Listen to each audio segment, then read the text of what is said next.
بسم اللہ الرحمن الرحیم نحمدہ ونصلی ونسلم علی رسول الکریم۔ حاضرین و ناظرین محترم، تمام حضرات کو قبلہ عالم پیر صوفی صدیق اکبر رحمۃ اللہ علیہ قبلہ پیر سید عباس علی شاہ صاحب کے عرس پاک کی مبارک ہو۔ یہ 3 دن چونکہ ہم نے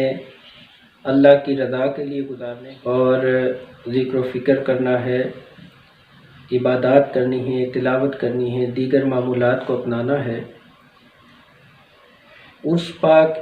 ایک انتہائی بابرکت محفل ہوتی ہے، اور عرس شریف کی حقیقت کیا ہے،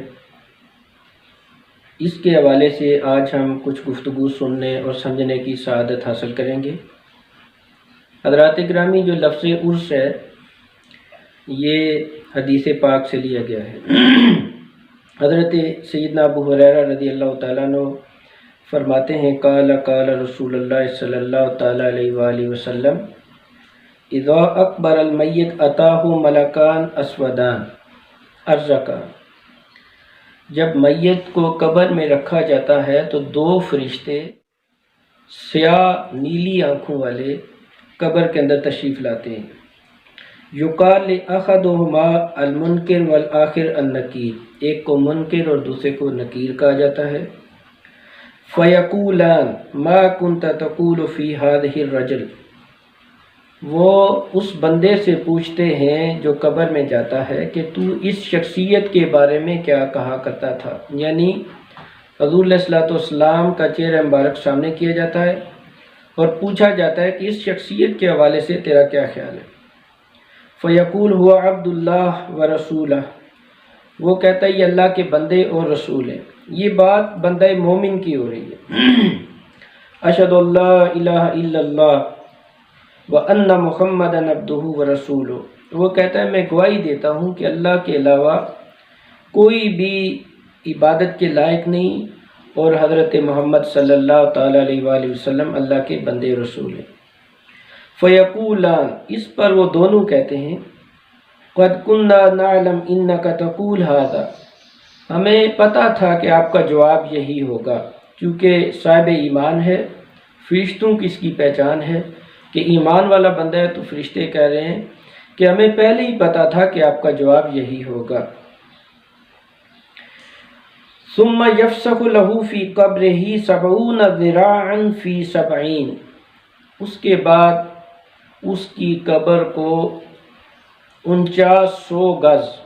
4900 گز جو ہے وہ وسیع کیا جاتا ہے، اس کی قبر کو اتنا کھول دیا جاتا ہے، اتنی وسعت دے دی جاتی ہے۔ ثم ینور له فیہ، پھر اس کی قبر میں نور بھر دیا جاتا ہے، روشنی کی جاتی ہے، اس کی قبر کو منور کیا جاتا ہے۔ ثم یقال له، پھر اسے کہا جاتا ہے نم، سو جا، میٹھی نیند سو جا۔ فیقول ارجع الی آلی فاخبرہم، وہ یہ عرض کرتا ہے کہ میں واپس اپنے گھر والوں میں جانا چاہتا ہوں اور انہیں جا کر بتانا چاہتا ہوں۔ یعنی جب اتنا اچھا معاملہ اس کا قبر میں ہوتا ہے کہ اس کی قبر نور سے منور ہو جاتی ہے، اس کی قبر وسیع ہو جاتی ہے، تو وہ خوشی کے عالم میں یہ کہتا ہے کہ مجھے اگر اجازت دیں تو میں جا کر اپنے پچھلوں کو، گھر والوں کو بتاؤں، انہیں خبر کروں کہ اللہ نے میرے ساتھ کتنا احسن سلوک کیا ہے۔ فیقولان، اس پر وہ کہتے ہیں نم کا نعمت العروس، اس طرح سو جا جیسے دلہن سویا کرتی ہے۔ الذی لا یوقظہ الا احب آلہ الیہ، اس طرح سو جا جیسے دلہن سوتی ہے اور اسے اس کے خاندان والوں میں سب سے زیادہ محب بندہ نہیں جگاتا۔ حتی یبعثہ اللہ من مضاجعہ ذلک، حتیٰ کہ قیامت کے دن اللہ تعالیٰ اسے اس خوبصورت ٹھکانے سے جگائے گا۔ یہ حدیث شریف جامع ترمذی میں ابواب الجنائز کے اندر بھی موجود ہے، اور باب جو ہے وہ ما جاء فی عذاب القبر، اور حدیث کا نمبر ہے 1092۔ حدیث پاک کے اندر نم کا نعمت العروس، عروس لفظ عربی میں دلہن کے لیے استعمال کیا جاتا ہے، اسی سے لفظ جو ہے وہ عرس نکلا ہے۔ بندہ مومن جب اس دنیا سے جاتا ہے آخری سفر کرتا ہے تو اس کی وہ رات یا اس کا وہ دن اس طرح ہوتا ہے کہ جیسے شادی کا دن ہو، اس لیے حدیث پاک میں اسے عروس کہا گیا، شادی کا دن کہا گیا۔ تو عرس کا جو لفظ ہے وہ بنیادی طور پر اسی حدیث پاک سے ماخوذ ہے۔ دوستان ذکر، چونکہ دیگر کئی روایتوں میں یہ تفصیل موجود ہے کہ نیک بندے کو پھر فرشتوں کے جھرمٹ میں آسمانوں پر لے جایا جاتا ہے، اللہ پاک اسے خلعت سے سرفراز فرماتا ہے، اسے جنتی لباس پہنایا جاتا ہے اور خوشبو لگائی جاتی ہے۔ چونکہ اولیاء کرام کے جو وصال کا دن ہوتا ہے وہ فرد کا دن ہے، خوشی کا دن ہے، شادمانی کا دن ہے اور اللہ کی نعمتوں کے حصول کا دن ہے، اس لیے وصال کے دن کو حدیث میں مذکور لفظ عرس کی مناسبت سے، عروس کی مناسبت سے عرس کہا جاتا ہے۔ اسی لیے لنگر کا بھی اہتمام کیا جاتا ہے، زیارت کا بھی اہتمام کیا جاتا ہے۔ جیسے شادی کے موقع پر اظہار خوشی ہوتا ہے، اسی طرح عرس پر بھی اس بندہ مومن کی خوشی منائی جاتی ہے، لائٹنگ کی جاتی ہے، کھانا کھلایا جاتا ہے، کیونکہ وہ دن اس کے لیے سب سے زیادہ خوشی کا دن ہوتا ہے کہ جب اسے اللہ رب العزت کی طرح طرح کی نعمتیں حاصل ہوتی ہیں۔ تو لفظ عرس جو ہے وہ حدیث پاک کے اس لفظ عروس سے ماخوذ کیا گیا ہے۔ پہلی چیز تو یہ ذہن نشین کر لیں۔ دوسری یہ ہے کہ اس شریف کے لیے سفر کرنا اور اللہ رب العزت کے ولی کی زیارت کے لیے آنا، آیا اس کے لیے بھی کوئی حدیث پاک میں ہمارے پاس کوئی ثبوت موجود ہے؟ تو دوسری حدیث جو صحیح مسلم شریف کے اندر بھی ہے، متفق علیہ حدیث ہے، امام بخاری نے بھی اس کو روایت کیا اور امام مسلم نے بھی، اور صحیح حدیث پاک ہے۔ حضرت عقبہ بن عامر رضی اللہ تعالیٰ عنہ آپ ارشاد فرماتے ہیں کہ ان رسول اللہ صلی اللہ تعالیٰ علیہ وآلہ وسلم خرج یوما، حضرت عقبہ بن عامر کہتے ہیں کہ حضور نبی کریم علیہ الصلوۃ والسلام ایک دن ہم صحابہ کے ساتھ باہر نکلے، فصلی علی آل احد صلاتہ علی المیت، آپ شہدائے احد کی قبروں کے پاس آئے اور ان پر اس طرح نماز پڑھی جیسے نماز جنازہ پڑھی جاتی ہے۔ ثم انصرف الی المنبر، پھر آپ ممبر شریف پر تشریف فرما ہوئے، فقال انی فرط لکم، میں تمہارا پیش خیمہ ہوں گا، یعنی قیامت کے دن میں تمہارے آگے کھڑا ہوں گا، وَأَنَا شَهِيدٌ عَلَيْكُمْ، اور میں تم پر قیامت کے دن گواہ ہوں گا، وَإِنِّي وَاللَّهِ لَأَنظُرُ إِلَى حَوْضِي الْآنَ، پھر فرمایا اللہ کی قسم میں حوض کوثر کو ابھی ان آنکھوں سے دیکھ رہا ہوں،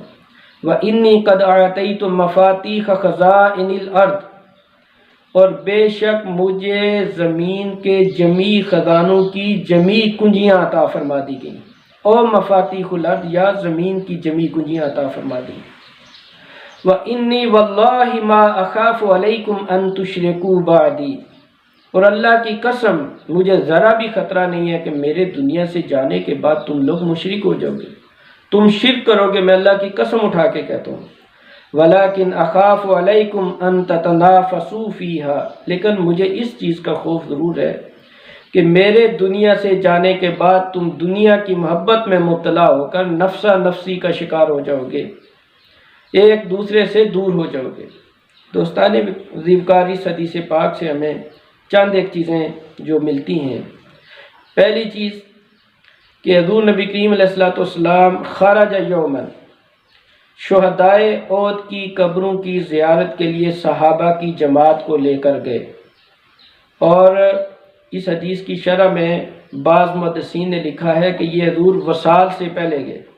وصال سے چند دن پہلے گئے۔ تو پتہ یہ چلا کہ قبروں کی زیارت کے لیے اجتماعی شکل میں جانا یہ نبی کریم علیہ الصلوۃ والسلام کی سنت ہے۔ دوسری چیز، فصلی علی آل احد صلاتہ علی المیت، آپ نے وہاں پر جا کر ان کے لیے نماز پڑھی جیسے کہ جنازہ کی نماز ہے۔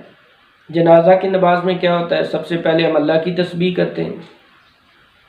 اللہ کی تسبیح کے بعد نبی کریم علیہ الصلوۃ والسلام پر درود پاک پڑھتے ہیں، پھر اس میت کے لیے دعائے مغفرت کرتے ہیں۔ تو گویا اجتماعی شکل میں صالحین کی قبر پر جانا، ان کی قبر پر جا کر اللہ کا ذکر کرنا، تسبیح و مناجات کرنا، دروشی پڑھنا اور دعائے مغفرت کرنا، یہ نبی کریم علیہ الصلوۃ والسلام کی سنت ہے۔ ثم انصرف الی المنبر، اس کے بعد نبی کریم علیہ الصلوۃ والسلام ممبر شریف پر تشریف فرما ہوئے۔ دوستان جی وقار، ہمیں یہ بات سمجھنے کی ضرورت ہے کہ شہدائے احد کا جو قبرستان ہے وہ مسجد نہیں تھی کہ جہاں پر ممبر پہلے سے موجود تھا، بلکہ ممبر اہتمام کے ساتھ وہاں پر لے جایا گیا اور حضور علیہ الصلوۃ والسلام نے وہاں پر اپنا ممبر لگایا، اور ممبر لگا کر وہاں پر نبی کریم علیہ الصلوۃ والسلام نے خطاب فرمایا، بیان فرمایا نبی کریم علیہ الصلوۃ والسلام نے۔ تو ہمارے لیے جو چیزیں سامنے آتی ہیں وہ یہ آتی ہیں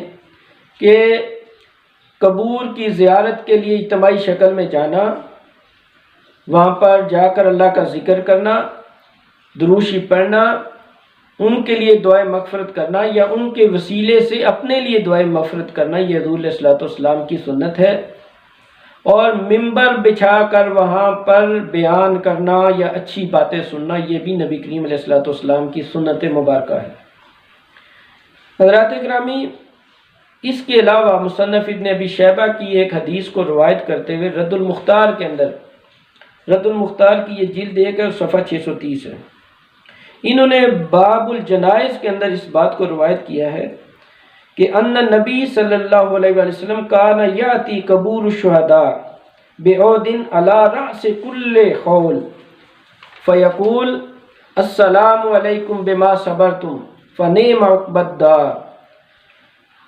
مصنف ابن ابی شیبہ کی روایت کے مطابق صاحب رد المختار کہتے ہیں کہ نبی کریم علیہ الصلوۃ والسلام کا یہ جو معمول ہے یہ ہر سال ہوتا تھا۔ حضور ہر سال شہدائے احد کی قبروں پر اجتماعی شکل میں جایا کرتے تھے اور جا کر نبی کریم علیہ الصلوۃ والسلام انہیں سلام کیا کرتے، انہیں کہتے السلام علیکم بما صبرتم، جو صبر تم لوگوں نے کیا اس پر تمہاری سلامتی ہو،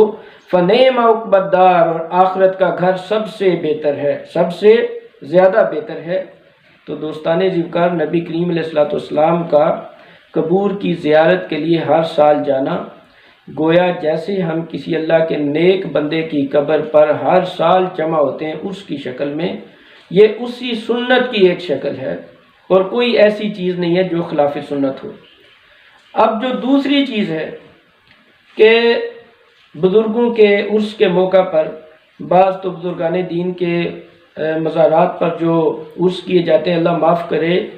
ان کو تو عرس کا نام بھی نہیں دیا جاتا بلکہ میلے کا نام دیا جاتا ہے، اور میلہ میل ملاقات سے نکلا ہے، اس کی کوئی اصلیت نہیں۔ پہلی چیز یہ ہے کہ بزرگوں کے مزارات پر عرس ہونے چاہیے، اور عرس شریف کے اندر کچھ پابندیاں ہونی چاہیے، جیسے کوئی اللہ کا ذکر کیا جائے، تلاوت کی جائے، نعت شریف کی جائے، اچھے بیانات کیے جائیں، ذکر کلمہ شریف ہو، درود شریف ہو، دیگر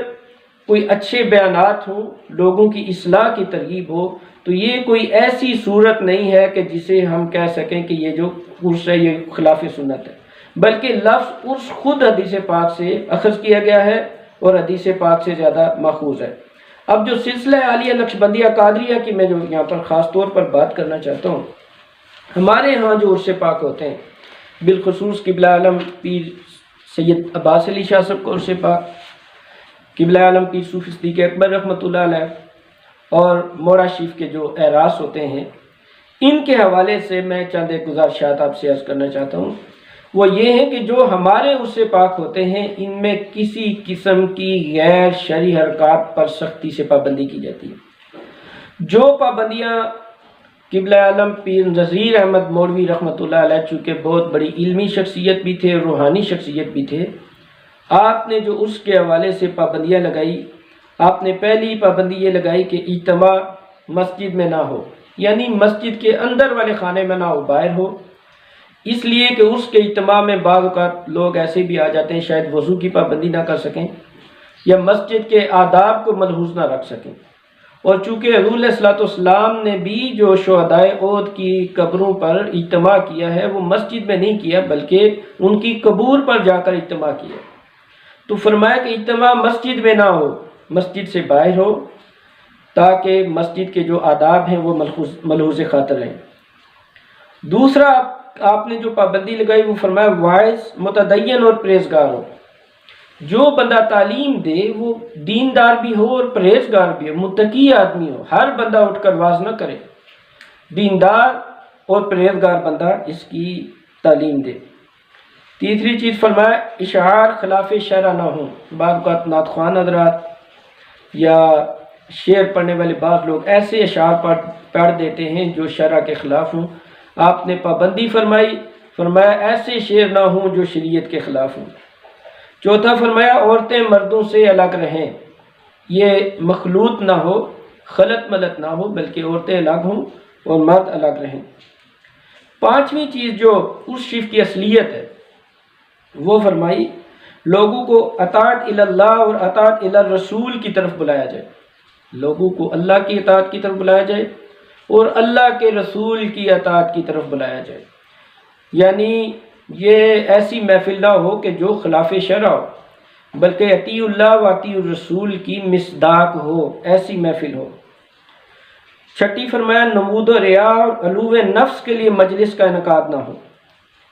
اب اس لیے نہ کرایا جائے کہ لوگ زیادہ آئیں گے، کہیں گے ان پیر صاحب کے آستانے پر بڑی رش ہوتی ہے، یہ پیر صاحب کو بہت اعلیٰ ہستی ہیں۔ ان چیزوں کی ارشادات نذیریہ کے اندر بڑی سختی سے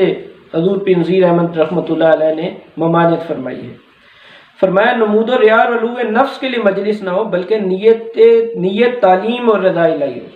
یعنی مقصد یہ ہو کہ لوگوں کو تعلیم دی جائے اور اللہ کی رضا کی طرف بلایا جائے، یہ اس کا ایک مقصد۔ ساتواں مقصد یہ ہے کہ اس شیف کے انعقاد سے مقصود اصول علم، اچھے لوگوں سے ملاقات، دعا میں شریک ہونا۔ فرمایا کہ اس شیف کے انعقاد سے ہمارا مقصد پہلی چیز اصول علم، ظاہری اور باطنی علم کا اصول ایک ہو، اچھے لوگوں سے ملاقات، یہ ہمارا نقطہ نظر ہو، یار نیک لوگوں سے ملیں گے، متقی لوگوں سے ملیں گے، اچھا ماحول ملے گا، نیک لوگ ملیں گے، صالحین ملیں گے، باوضو لوگ ملیں گے۔ دوسرا مقصد یہ ہونا چاہیے، اور دعا میں شریک ہونا، کس لیے کہ نبی کریم علیہ الصلوۃ والسلام نے فرمایا جہاں 40 نیک مسلمان ایک جگہ اکٹھے ہو کر خلوص نیت سے دعا کرتے ہیں تو اللہ رب العزت ان کی دعاؤں کو شرف قبولیت عطا فرماتا ہے۔ تو تیسرا مقصد جو ہے وہ یہ ہو کہ ہم لوگ دعا کی نیت سے، اچھے لوگوں سے ملاقات کی نیت سے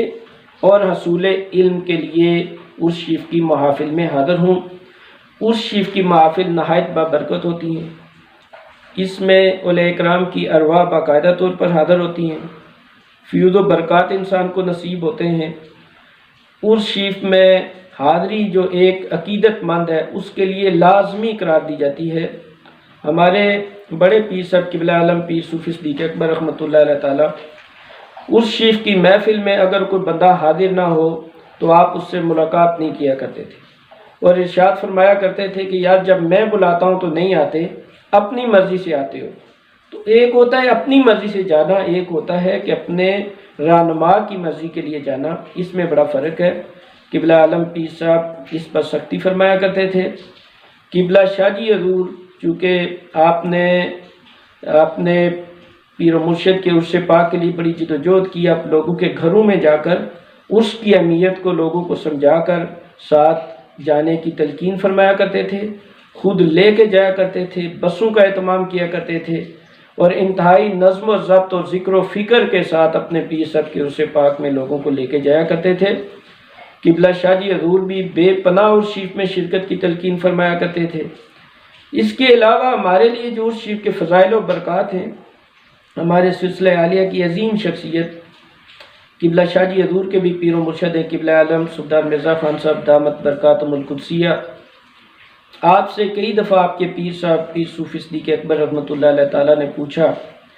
کہ مرزا خان صاحب اگر آپ کی کوئی خواہش ہو، کوئی تمنا ہو، لوگ آ کر دعائیں کراتے ہیں، طرح طرح کی امیدیں لے کر آتے ہیں، آپ نے کبھی کسی تمنا کا اظہار نہیں کیا، تو آپ ارشاد فرمایا کرتے تھے حضور میری ایک ہی خواہش ہے،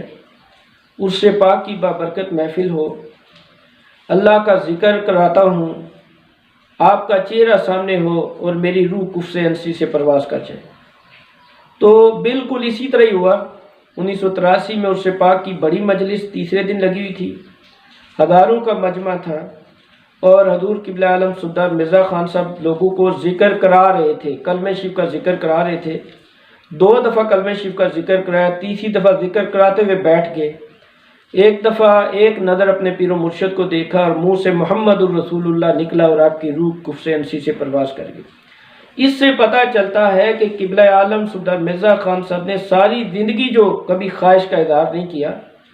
تو ایک جو خواہش کا اظہار کیا وہ کتنی عظیم خواہش تھی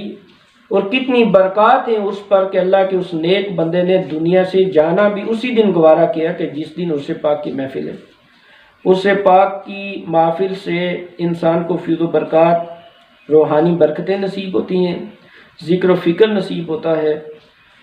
اولیاء اکرام کی سنگت اور معیت نصیب ہوتی ہے، نیک لوگوں کی صحبت نصیب ہوتی ہے، نیک لوگوں کی زیارت نصیب ہوتی ہے۔ اللہ پاک سے دعا ہے کہ اللہ پاک ہمیں عرس پاک کی برکات کو نصیب فرمائے۔ بالخصوص پھر درخواست ہے کہ چونکہ اس سال میں نے پہلے عرض کیا کہ کچھ پابندیوں کی وجہ سے ہم سب نے گھروں کے اندر عرس کرنا ہے۔